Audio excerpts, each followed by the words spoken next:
مجموعة من الدراجات النارية اقتحمت شارع أبي نؤاس، وهذه المرة ليس للتفجير والانتحار أو لتشظية أجساد العباد، ولكن أصحاب الدراجات النارية تزاحموا بحثا عن المتعة لينضموا للعوائل التي بدأت تعيد ترميم علاقتها مع شارع يعد ذاكرة للبغداديين.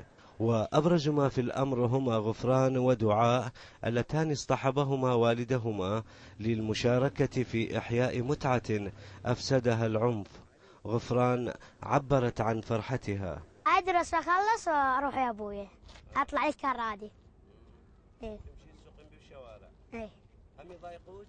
لا، ما حد يضايقني، إذا يضايقني أفوت من بين السيارات. إيه. هم يحجون عليه. إيه يصيحون. شو يصيحون؟ يعني يعيطون. شو يعيطون؟ هو يعيطون علي. شو يقولون؟ أنا ما أدري لهم بال. يعني دائما يضايقوك في الشارع. إيه. بس يصفقوا لي. يا هلا أحسن أنت لو أختك؟ أني. أختي شوية زينة، أنا أختي. شوية زينة أختك؟ أختي سمينة. الجملة الأخيرة أغضبت دعاء، وحاول أبوها إعادتها للسباق، وفعلا انضمت إلى الفريق الذي يسعى أعضاؤه للكشف عن مهاراتهم في حركات بهلوانية. أبو دعاء الذي درب بناته أكد انتشار ظاهرة استخدام الدراجات النارية في شوارع بغداد بسبب الزحام الخانق، إلا أنه شكى من مضايقات رجال المرور لهم. اقبال قوي بس شويه دي يضايقونا، يعني ياخذون دراجاتنا، يعني مضايقين حيل. منو مضايقهم؟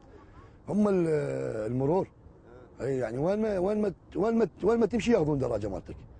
المشهد بدا ممتعا للمتنزهين في يوم الجمعة، وبدأ سائقو الدراجات النارية يتقاطرون للانضمام إلى السباق، وهذا ما أشعر دعاء بالفرح، فأطلقت أمنياتها.